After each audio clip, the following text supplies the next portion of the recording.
Before I start the talk, I just want to give a little bit of context because the idea for this talk originated from a seminar I took that was called Media Organize, where we had to look on different kind of media or objects of technical origin and how they express force on different kinds of people. And I originally only looked at the unavailability of retro games, and we used that for a kind of artistic presentation. But after I read the call for papers for this conference, I thought to myself, okay, I totally didn't think about money in that regard. So I went back, visited my notes, and wrote down what I could, and I hope it becomes clear that the question of game preservation and game access is always tied to the question of money. So, and I apologize, it's a lecture style note, so bear with me. Video games are in a somewhat weird or special position. They combine a multitude of audio-visual expressions with an interactive component and create a new experience through that practice. Their special relationship not only to these such media, the audio-visual, but also to analog games has been coined the double alterity of digital games before, as they are neither something totally else, but also not the exact same as their counterparts, the analog games. As one of the younger forms of entertainment media, it is just understandable that many analyses of them, be they journalistic or academic of nature, focus on one of their specific parts, such as the often included narrative or their graphical fidelity. Reviews in popular media magazines, for example, are often structured around that compartmentalization by judging each individual part separately, and scholars, on the other hand, pick out something that their original discipline favors, such as narratives or symbolisms. For example, historian and political scientist Eugen Pfister does exactly that in Unfacted and the Collapse of Society. Some of you might know him. He also presented here last year, I think.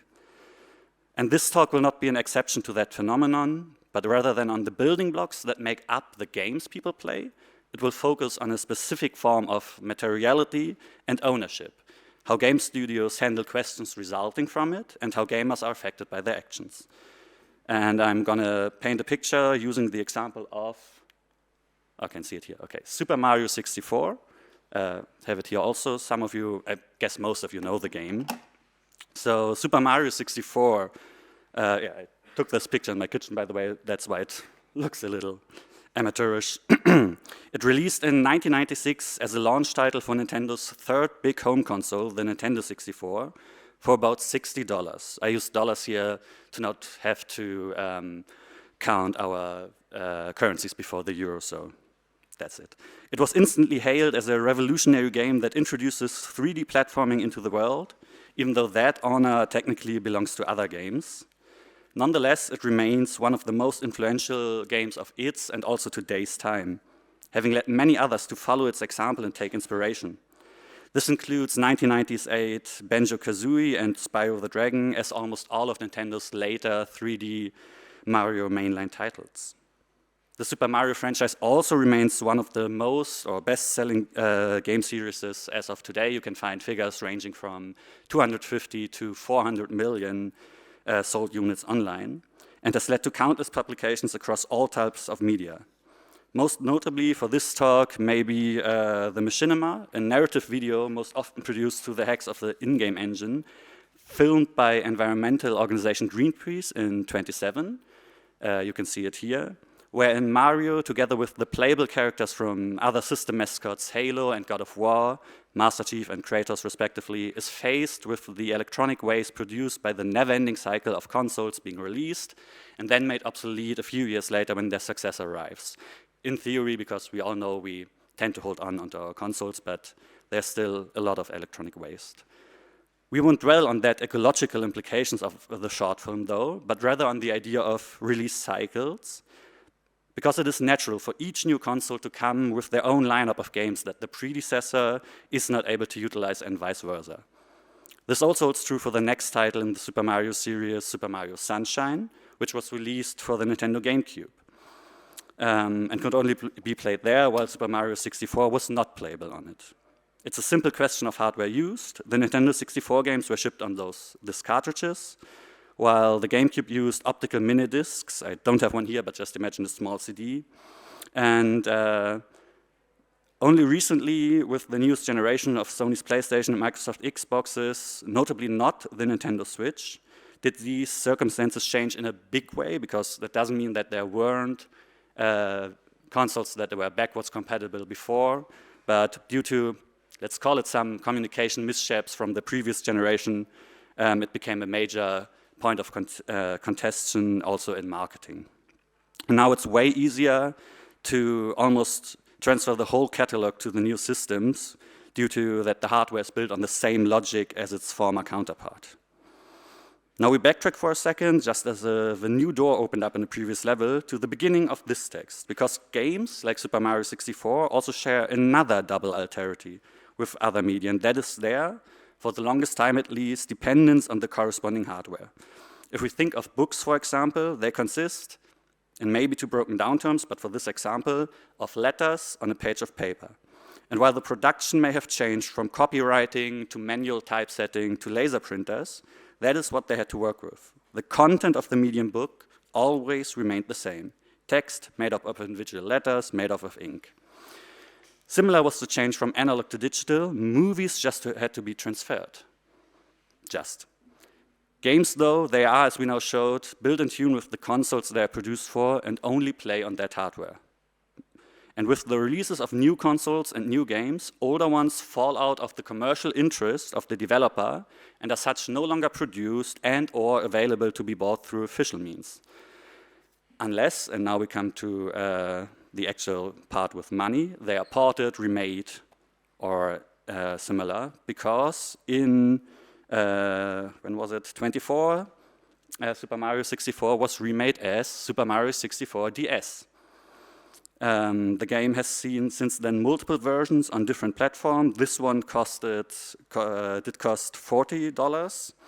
In 26, there was a $10 version on the Nintendo Wii U Virtual Console, and the successor to the Nintendo Wii, which was the successor to the GameCube, so $15 each releases of both versions on its own Virtual Console in 2015. The game was also part of the Super Mario 3D All-Stars collection, which I have thanks to my brother here, a $60 collection of 3D Super Mario titles. I had to practice saying that, which came out in September of 2020. None of these versions are officially obtainable anymore, though. The Nintendo DS and all its versions were officially discontinued in 2020, while the Virtual Console, both for the Wii and the Wii U, were shut down. As for Super Mario 3D All-Stars, the collection was only available for a limited time, digitally up until the end of March 2021, and physical versions were not reproduced. As of now, the only official way to play the game is through Nintendo Switch's online subscription service for the price of $50 annually. You can see it here, it's marketed there, and my avatar in the top left. So let's recap that for a moment as to see if you want to play this game throughout the ages, each version. We go with $60 for the original version, $40 for the DS version, $10 Wii Virtual Console, 2 times $15, $30 for the Wii U, Nintendo 64, I mistyped that, should say €50 for the Nintendo Switch Online expansion pack annually, but let's say you only want to play the version for 1 year, and the 3D All-Stars version for €60, which comes out to, well, it should say 250, but it's only $10, not so important. And that doesn't even factor in the consoles. If you buy them at release price, it's here, it's $1,197, which comes out to a whooping $1,447 if you want to play the game throughout the history of its release. Mamma mia. All of this had less players who want to play the game but do or did not own the corresponding console of the time into different strategies. On the physical side, the retro and used video game market was born. Depending on circulation and preserved quality, retro games on flea markets and auction sites like eBay can go for everything between $5 and multiple thousands of dollars, although the latter ones are of course more a case for the collector aficionados. There are also whole stores that only deal in used games or exchange events, organize organize, that it has sprawled whole event lists onto the internet. That is basically an economy of its own, and all of that going on mostly untouched by Nintendo. The way players move on the digital sides are a little more complicated. On the one hand, the uncertainty of when games, especially digital-only releases, are taken offline can lead to impulse buying due to FOMO, fear of missing out. We heard that in a former, different concepts, but in a former talk here. And it also entices the use of emulators, software that mimics a different hardware than the one it runs on, to play the original code of a given game, usually referred to as a ROM. Read-only memory. And for this, there are multiple websites which share these ROMs to download, often free of charge. But while some might describe this practice as a legal gray area, there's judicial precedent of its illegality in form of lawsuits won by Nintendo, further limiting the options of players who do not want to risk financial repercussions for their wish to play old games. So the organizational force is therefore only indirectly emitting from the games themselves. Much rather, it's an economic and political practice on the sides of rights holders like Nintendo that forms a struggle for player. And yes, it becomes even more apparent if we take into account the question of academic organization and game preservation. Just a short bit about that, because game studies are, in principle, interested in all forms of games. That includes, to a non-minimal degree, the historic emergence of them. To be able to study said emergence, access to the games themselves is non-negotiable. In times of digital storefronts, it should not be a problem to either make the game files, if they have survived, of course, available to buy, or, in case of abandonment, give people the legal rights, or institutions the legal rights to archive them, as, for example, the Internet Archive does. Just recently, there was a release of, I think it was System Shock 1 or 2. So it is possible that that can happen. Such calls have been made, also in academia, since over 10 years ago, probably longer, but I had a source for that. Another argument is made insofar as that games, as they gain more and more in popularity, build up a form of cultural heritage, which would get lost if not properly preserved. A claim supported by the wish of many players to relive nostalgia by the already shown sales figures, or talked about sales figures, but also by companies themselves celebrating the birthdays of their characters and their own cultural history through their releases, which we can see here, the Nintendo Direct for the 35th birthday of Super Mario Bros., where they also announced, by the way, the limited availability of the Super Mario 3D All-Stars collection. The aforementioned closing of Nintendo's Wii U eShop has once more reignited the ongoing debate.